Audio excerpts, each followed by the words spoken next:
So, you just traded in your dirty old phone. It's now part of the $64.5 billion secondhand phone market. In 2022, 73.5 million used and refurbished phones were shipped in North America alone. It's an exploding business, and that's because phone makers and the cellular carriers have pushed us all to Trade it in for something new that suits your life now. But who's winning and losing in this booming market? When I asked the carriers and Apple to show me where the phones go, and if and how they make money on them, they wouldn't speak about specifics. That's why I came here, to a warehouse in the middle of New Jersey. Every week, this facility, owned by US Mobile Phones, receives tens of thousands of devices, primarily Apple, from cellular carriers. So this is 3 pallets that just came in, and it should be around 3,000 iPhones. The company then sells those phones. Some go to wholesalers in other countries.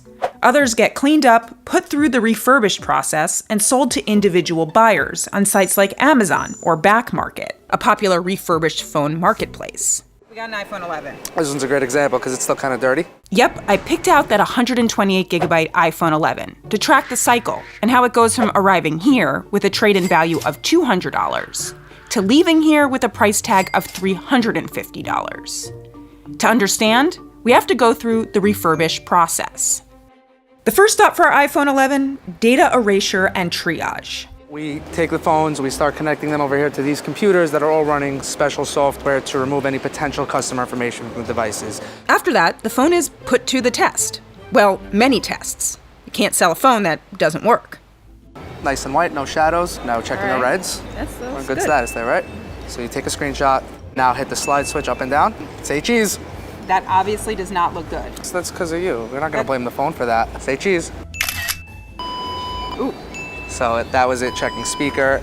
On the front over here, it's checking flash. You see the light on my hand, so you can say yes, it's on. I'm really not good at this. It's okay. It's day one. You're doing pretty good. The devices now do a test call. Success. Our iPhone 11 passed all the tests. The next step, cleaning. Toothbrush, plastic picks, microfiber cloths, foam sponges, hand sanitizer. Looks nice and clean. After that, it's on to grading, where someone looks over the device and signs it a grade, so they know how to price it. It's gonna look at the front glass, the housing, the back glass, if there's any scratches. Success again. Our device got an A. And the final stop, kitting. We're gonna take this and put it into a kit box so that we could get this shipped out to our customer. US Mobile Phones has a sister company called Back in the Box, which is responsible for selling refurbished phones directly to consumers on sites like Amazon and Back Market.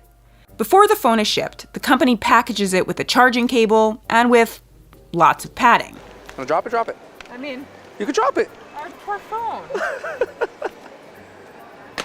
Okay, so now it's ready, but how much is someone going to pay for it? Well, for some context, Apple doesn't make the iPhone 11 anymore, but you can still buy a brand new 128 gigabyte model for around $500 at some retailers. Back in the Box, obviously, has to undercut that.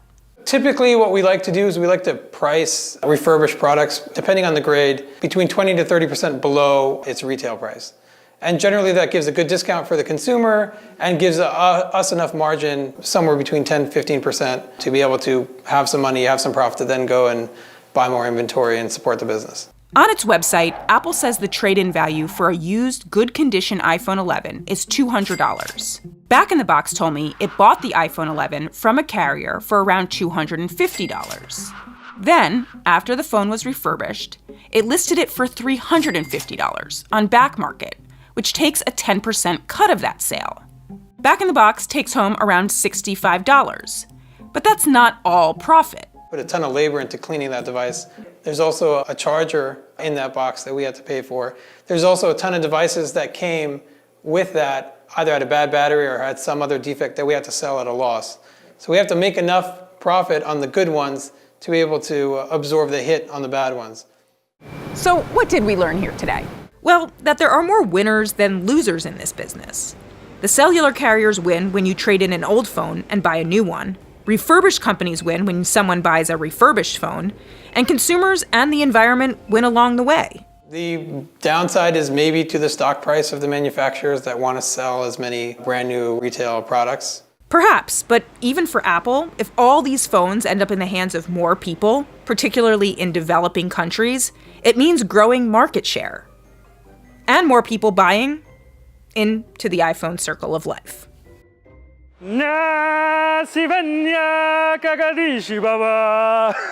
That's all I got for you.